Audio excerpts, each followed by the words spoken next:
Hello everyone and welcome to a new episode of Bold Opinions Matter. Now it's been absolutely ages since I made my last episode, so I thought that it was time to reconvene with you all and make a new episode which comes out today. Yes, it's here.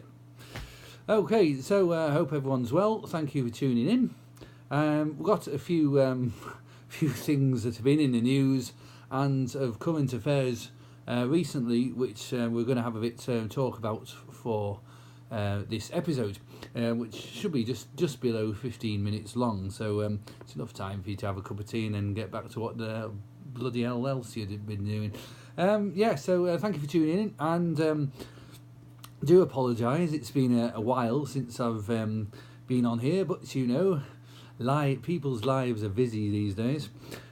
So the first subject on today's Bold Opinions Matter is in the news at the moment. Well, locally, if you live in Cumbria, the city council or county council are starting to talk about possible boundary changes. I first noticed about this on the news last night, and I was posting about it on my Facebook page. Personally, I think any boundary change now is absolutely bloody ludicrous. I can't believe it that they could actually think that boundaries need to change for the county of Cumbria. I mean, in my lifetime, my grandparents lived in what is now Humberside. Now, since I was as a kid, travelling up and down into from here to Humberside, that county itself has changed a few times, and that's in the last 30 years. Now, Cumbria obviously had Westmoreland, and that doesn't exist, but people still refer to it as that because people don't like change. Now, in some instances, it's quite good to like change. In this one, no. Bloody leave it the way it is.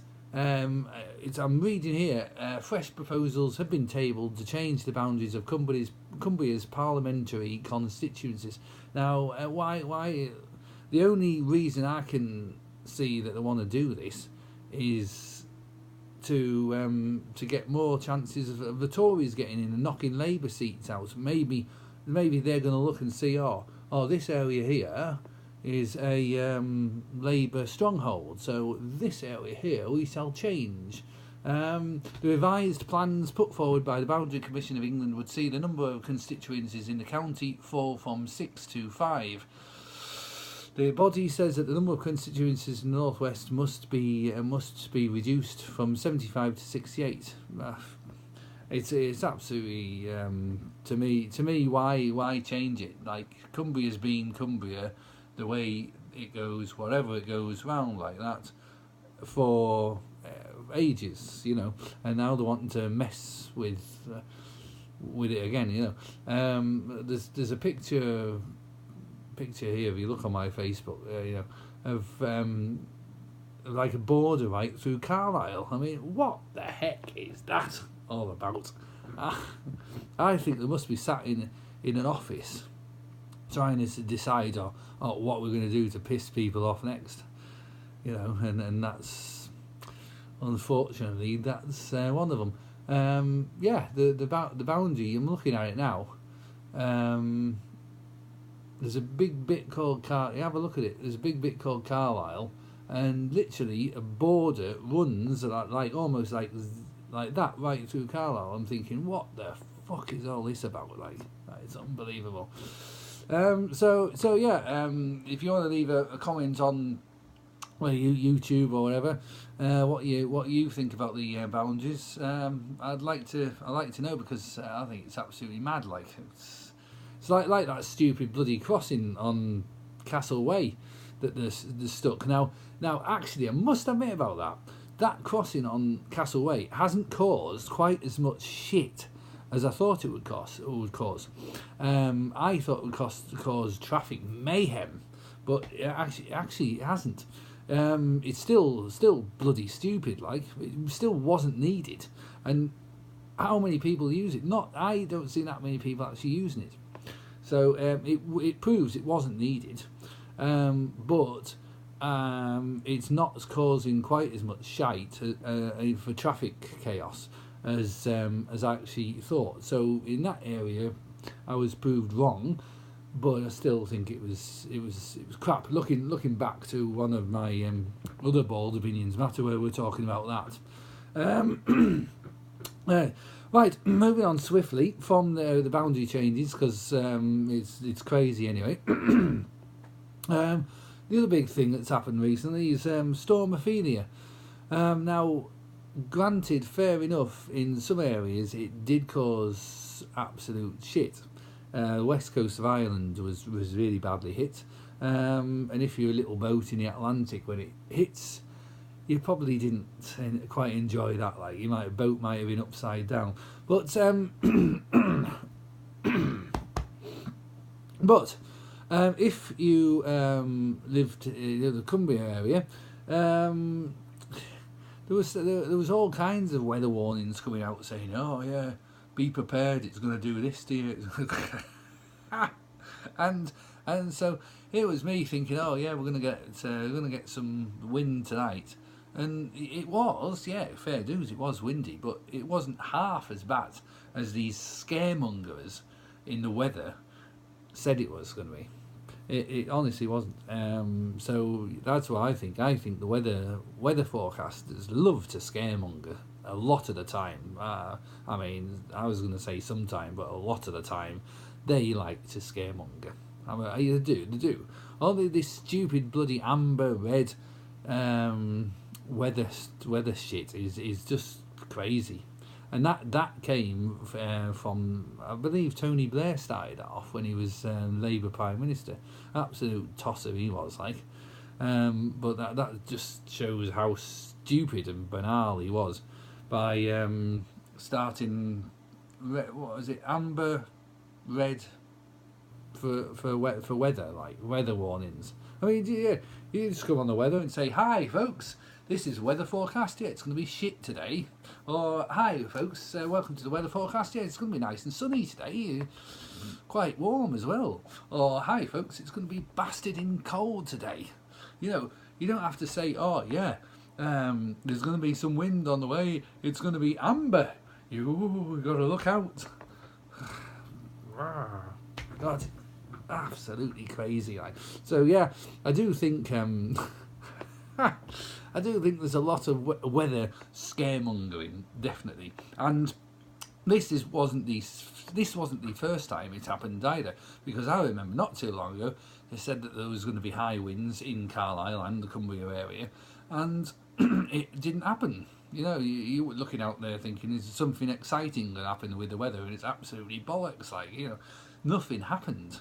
There's granted, I've seen driving about, there was a couple of tree branches and there was one uprooted tree I seen, but apart from that, Cumbria was quiet. Well, Carlisle was anyway, from what I seen. But some people might correct me, and it's not to say that some areas really did suffer, but they said Carlisle was going to be was in the amber bit, and it didn't happen. So yeah, I definitely think that there's a fog in my throat today. I definitely think that yeah, weather scaremongering does happen. Don't really care what anyone says on that one. So yeah, that's second subject. The third one I want to mention today is I'm actually a big fan of The Apprentice, and it's the new series. It's about 2 series in to the new episode, and it's absolutely brilliant. I do think Lord Sugar is an absolute greedy bastard, but he is actually really funny. He's a very funny bloke, and I just think The Apprentice is fantastic. There's some of the comments he comes out with is absolutely hilarious. And it is really brutal as well. So that's I'm loving The Apprentice at the moment. It's absolutely fantastic, and most of it is actually funny. It's almost like a comedy show when someone really balls up, or they've balls up on the task, and it's great. So yeah, I just wanted to mention that it is quite popular, and I think most people will like that as well. Finally, on the episode for this week or this month or whenever we do my next one, like, you might have to wait again. Yeah, it has been a while actually since the last one. It was the middle of the summer, I think. Yes, possible candidates. Apparently, yeah, Mike Ashley has put Newcastle United up for sale. Now, it has happened before, so I'm a little bit sceptical on whether I believe the bloke, because he's a bit of a lying bastard, like, and stingy and all, being a Newcastle fan myself. So it's quite exciting me at the moment that the club is actually up for sale, and we could see a new owner. Now then, when this happens, as Twitter and everything and the bookies start to say, oh yes, who are we going to get? Who are they going to get as the new owner? And they just start to put bets on who it could possibly be. And it's fantastic at the moment, absolutely brilliant. Like, so yeah, who's the candidates? One of them, the best one I think, is absolutely hilarious at the moment, who could be taking over. Well, so the media says, people, is WWE owner Vince McMahon. Now that would be fantastic. I would have him as my football club's owner, Vince McMahon. All that money he's got from the wrestling, and I think that'd be great. The other one was Facebook owner Mark Zuckerberg.